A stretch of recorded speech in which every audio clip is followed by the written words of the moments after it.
Chapter 5. Pleading for more. Are you saying that you can heal my back pain with this massage of yours?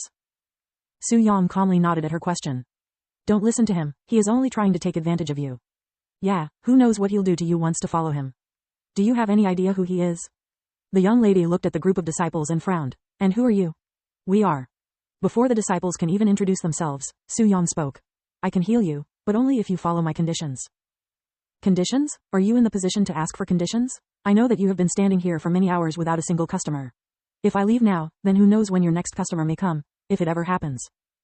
After a moment of silence, Su-young nodded and said calmly, Then, for having enough courage to stand before me, I shall part you with a gift. Your back pain, don't underestimate it and go find a doctor to treat it quickly before you turn into a cripple. A cripple? What do you mean by that? The young lady began panicking after hearing his words, but that was not what Su-young had intended. If you think that your back pain was caused by bad positioning during your cultivation, then you can't be more wrong. Then what was the cause? The young lady began sweating profusely after Su-young became silent for more than a few seconds. I will do it. I will accept your conditions. The young lady gave up after a few more seconds of silence. Su-young nodded and said, Condition 1, the session will only last for 10 minutes, no more, no less. Condition 2, you must share your experience after the massage with 10 people.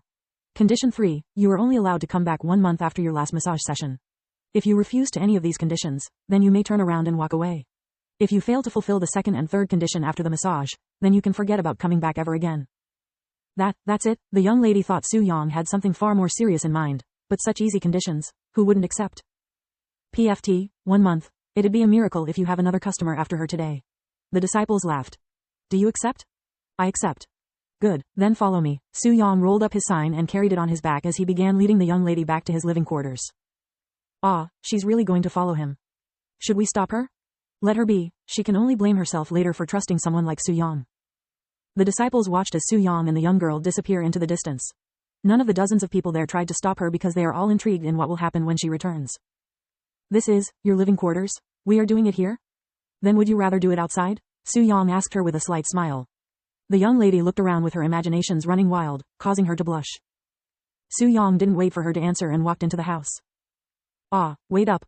After entering the dead silent house, Su-young went straight into his room, and the young lady followed with caution. I swear to the heavens that if you do anything funny to me, you will pay for it with your life. You are too young to be my taste, little girl. Little girl, you look just about as old as me. Su-young shrugged at her reply. Lay down on the bed with your back facing the ceiling. The young lady stood there silently, her gaze staring at him with intensively. You can keep your clothes on. After hearing his words, the young lady sighed in relief and laid herself on the bed.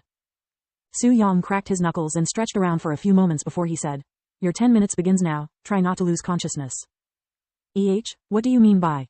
The young lady suddenly let out an unexpected moan of pleasure that caused Su-young's ears to tingle with delight. What did you just do?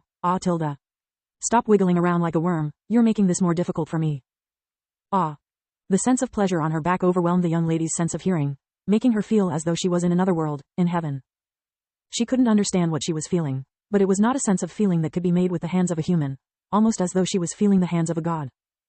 Time passed by quickly, but within the young lady's world, it felt almost like an eternity. And suddenly, the sense of pleasure ended. It was too sudden, almost feeling like it was the end of the world. Why did you stop? The young lady turned to look at Su-young, and on her red face was a sensual expression, one that begged for more. Your 10 minutes is over, Su-young said in a calm tone.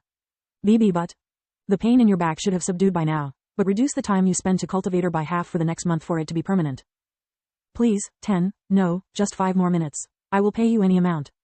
The young lady pleaded Su-young to extend the service, but Su-young only shook his head. I cannot accept anything from you as I have already stated that my first 3 customers will be free of charge. You can come back next month, after you spread your experience here to 10 people. The young lady bit her lips in frustration, reluctantly nodding a few seconds later. I look forward to your next visit, Jo-zan, the young lady said. My name is Jo-zan.